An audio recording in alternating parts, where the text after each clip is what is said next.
Bismillah, alhamdulillah, salatu wassalamu ala rasulillah wa ala alihi wa mawalah wa la hawla wa la quwwata illa billah ma ba'd. Teman-teman, di sini kita masih bahas tentang tauhid, yakni tauhid menurut ahli logika atau ahli kalam dan tauhid menurut ahli tasawuf. Dua macam tauhid ini kerap kali dibenturkan, padahal sebetulnya saling melengkapi. Maksudnya, tauhid menurut ahli logika adalah seperti kita memahami Allah itu maha mengetahui. Di samping dalil nakli, yakni ayat diantaranya wallahu bikulli syai'in alim, Allah maha mengetahui dengan segala sesuatu. Logika kita juga berpikir bahwa tidak mungkin zat yang bodoh bisa menciptakan alam semesta ini, bumi langit seisinya ini yang begitu ajaib, begitu megah, begitu besar, begitu agung, banyak rahasia di dalamnya. Yang menciptakan ini semua pasti zat yang sangat pintar, sangat mengetahui seluk-beluk dari yang ia ciptakan. Untuk kita ini meneliti sebuah semut saja ini mungkin butuh bertahun-tahun, dan tetap akan ada pengetahuan baru tentang semut dari hasil penelitian kita. Ini membutuhkan zat yang menciptakan semut sangat pintar, sangat mengetahui berbagai macam hal sampai bisa menciptakan makhluk seperti semut. Nah, ini produk logika ya. Yakni sesuai dengan dalil nakli tadi, dalil akli juga mengatakan Allah atau Tuhan pasti maha mengetahui. Karena mustahil zat yang bodoh, yang tidak tahu apa-apa bisa menciptakan alam semesta yang begitu ajaib ini. Itu tauhid menurut ahli logika. Kemudian ada tauhid yang menurut ahli tasawuf. Seperti yakni tauhid itu seperti kita meyakini Allah itu maha mengetahui, jangan hanya diyakini saja atau diimani saja, tapi harus kita amalkan dalam keseharian. Karena Allah maha mengetahui, maka gerak-gerik kita harus merasa diketahui oleh Allah Subhanahu wa taala, selalu diawasi oleh Allah Subhanahu wa taala. Ini tauhid menurut ahli tasawuf, yakni harus sampai taraf tidak hanya iman, tidak hanya percaya, tapi harus betul-betul diamalkan. Ini dua corak tauhid yang mungkin berbeda dan sebetulnya saling melengkapi. Contoh, jika kita ini mungkin ingin berdiskusi dengan orang yang berbeda agama, beda teologi, seperti para nabi terdahulu, Nabi Ibrahim pernah berdebat dengan Namrud, Nabi Musa pernah debat dengan Fir'aun, dan Kanjeng Nabi Muhammad SAW pernah berdebat dengan para musyrikin, para penyembah berhala. Itu yang digunakan para beliau ya adalah tauhid ahli kalam, tauhid yang dari ahli logika.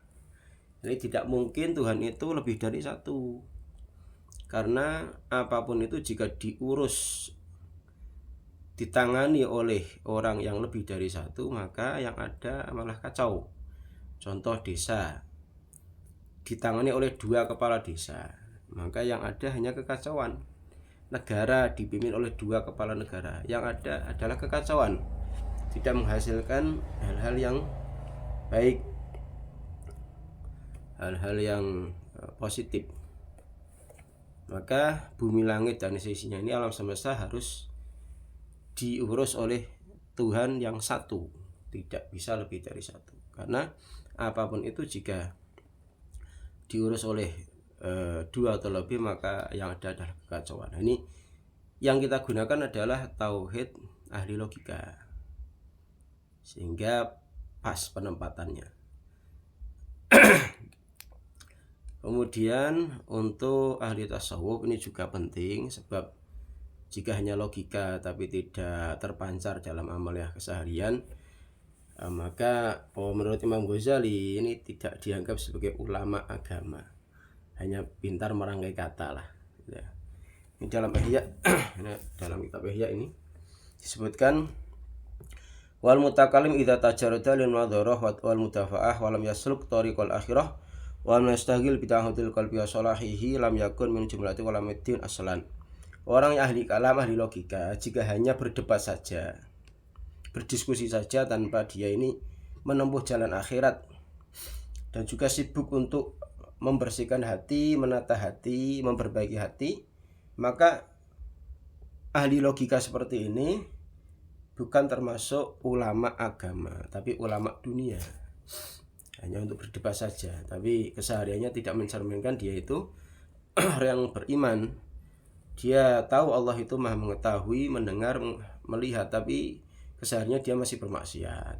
Cuma dia, karena dia ini pintar, ya, bisa berdebat, bisa berdiskusi. Tapi logika seperti ini kita juga butuh ya, saat kita ini berdiskusi dengan orang-orang yang mungkin berbeda keyakinan, berbeda agama, atau mungkin tauhid mereka menyimpang. Ini kita butuh tauhid yang model seperti ini, dan juga butuh tauhid yang tasawuf, yakni dalam keseharian kita juga harus mengamalkan, tidak hanya diyakini, diimani, tapi harus diamalkan. Dua-duanya harus berjalan. Atau sebaliknya, hanya ilmu tasawuf atau tauhid menurut ahli tasawuf saja, logikanya kurang dipahami, maka apa bedanya dengan mungkin penganut agama lain? Penganut agama lain juga merasa dilihat, didengar, diawasi, diketahui oleh Tuhannya masing-masing, tapi logika mereka berbeda dengan kita. Jadi kalau tauhid yang menurut ahli tasawuf itu juga bisa diamalkan ya, menurut orang-orang yang berkeyakinan lain ya, atau mempercayai Tuhan selain Allah juga punya sisi tauhid secara tasawuf ya. Mereka bertawakal dengan Tuhannya masing-masing, yakin dengan kasih sayang Tuhannya masing-masing. Mereka meyakini Tuhan mereka maha kuasa, maha berkehendak. Ini, maka dari itu dua-duanya harus berjalan ya. Tauhid logika harus kita pelajari. Ini bisa di kitab Aqidatul Awam yang nanti insya Allah kita akan pelajari sampai khatam, atau Tijan Darori, kemudian Kifayatul Awam sampai Umul Barohin. Itu tauhid yang coraknya ahli logika. Adapun yang coraknya tasawuf itu bisa dipelajari di kitab Hikam diantaranya, atau kitab Ihya juga di sana menampilkan ya tauhid yang diajarkan oleh para ahli tasawuf. Ini walhasil dua-duanya sama-sama penting. Tauhid menurut ahli logika ataupun tauhid menurut ahli tasawuf ini sama-sama pentingnya, maka dari itu harus kita pelajari dua-duanya untuk saling melengkapi. Jangan hanya salah satunya, nanti timpang. Demikianlah, wallahu a'lam bishawab. Semoga bermanfaat.